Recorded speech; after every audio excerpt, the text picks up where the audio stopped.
want to take a few minutes to speak about Orrin Hatch, who many of us were fortunate to work with for many, many years. He had a tremendous impact on the United States Senate and in turn on America.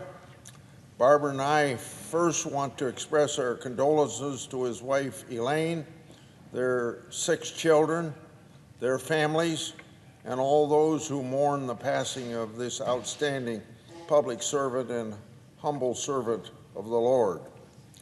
Senator Hatch's funeral will be this Friday.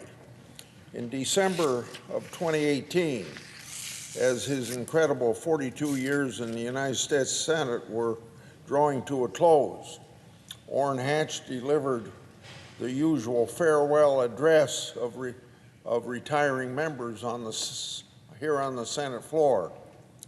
Concerned about the direction that he had seen this institution take in recent years, he said, quote, "We must restore the culture of compromise, and mutual respect that used to exist here and still does to some extent. In some respects," end of quote. He also said, and this is a shorter quote, "We must not be enemies, but friends." In his farewell address and in the quotes that I just read, Orrin's commitment to mutual respect and integrity is made very, very clear. It's also a charge to us to honor his memory by taking his words to heart as we go about our work here and what we do across the country. During Orrin's career, he served as chairman of the Finance Committee, the Judiciary Committee, and President Pro Tem of the United States Senate, and I've had the honor to do those same 3 things. The Finance Committee and the Judiciary Committee are powerful committees that deal with matters of broad importance to America. Decisions are made there that directly affect the lives of all Americans. Many times, dearly held beliefs and principles held by different senators come into conflict during long hours of work on important legislation or high-level cabinet and judicial nominations. Many of the tributes to Orrin have already made an observation which I share from our decades of work together at the negotiating table. Orrin was an unflinching, dyed-in-the-wool statesman who stayed true to his values and his convictions and financed disagreements with the spirit of collegiality. He always remembered that he was working with friends and not enemies. And he always remembered why he was in the United States Senate, to represent the great people of Utah. Orrin's ability to disagree without being disagreeable is evident from his incredible level of productivity. According to the Orrin G. Hatch Foundation, when he retired, he had passed more legislation into law than any living senator and sponsored or co-sponsored more than 750 bills that were enacted into law. As anyone who has spent any length of time in the Senate knows very well, getting legislation enacted into law, especially any enduring legislation, requires the ability to develop relationships and build trust with members of both parties. To be productive over the long term, those relationships need to be able to withstand the unproductive partisanship that tends to dominate the fleeting issues of the day. Some of Orrin's most significant legislative accomplishments highlight his ability to work across the aisle.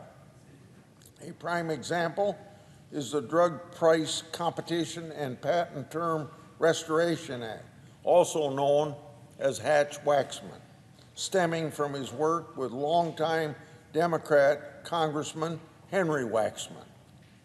Another important piece of legislation is the state children's health insurance program, on which he worked with the late Senator Ted Kennedy. Orrin regularly talked about working with his good friend, Senator Kennedy. For many years, Orrin Hatch and Ted Kennedy appeared to be complete opposites.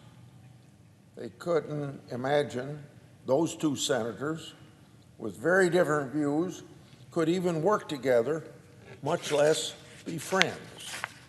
People that say that don't understand how the Senate works.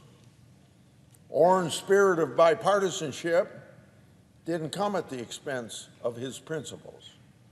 Whether he was criticized for compromising with Democrats or for not compromising enough, Orrin stuck with what he believed was the right thing to do. As chairman of the Finance Committee during consideration of the Tax Cuts and Jobs Act, Orrin took the lead in drafting the most important tax reform legislation to be enacted in more than 30 years. When staff would discuss provisions to be included in the legislation, Orrin would repeatedly ask what's the tax policy was. This was always his primary concern, not what was most politically expedient policy or the best policy to win re-election. Orrin wanted to get the details right, and the rest of his decision flowed from that perspective, and I know because I worked with him for decades on that committee, and particularly during that legislation. Despite the criticism he would get from all sides, Orrin would never let that drive him off course from sticking with his values and from being civil with his colleagues. In his office, Orrin had a statue of a red-tailed hawk that staff had given to him. He had a plaque on that staff that said, "Tough old bird." He adopted that phrase to describe himself to reporters and many who met him in his office. His tough old bird status was fully evident one late night during Finance Committee consideration of that tax bill I've referred to, the Tax Cuts and Jobs Act, when Republicans were accused of only being interested in looking out for the very rich. Orrin forcefully noted his own very humble beginnings. He shared how he had worked his whole career for, quote unquote, people who don't have a chance. Another principle Orrin shared with me is the importance of our staff. To be effective day in and day out, and to sift through the avalanche of information that comes into every senator's office, good staff are vital, particularly when a senator has served for a lengthy period of time. Staff are important to preserve the institutional memory of a committee. From years of around-the-clock work, they become really a second family. They may not share blood ties, but they share loyalty and share service to dig down into the trenches when policymaking and politics becomes a blood sport. So having longevity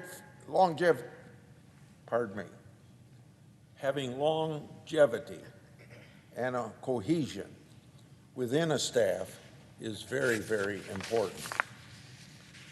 A tradition that I believe was unique to the Hatch office. Hatch office was the election of a Pioneer Day king and queen, people within that office.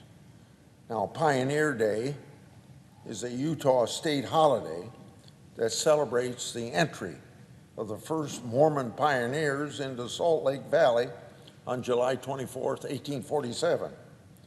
To recognize that holiday, everyone working for Senator Hatch, whether in his personal office or on a committee he chaired, would vote for a king and queen from a slate of candidates from within that office.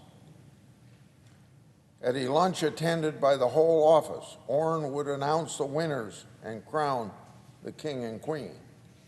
The coronation was a salute to their service to the people of Utah, whose endearing pioneer spirit rings true this very day.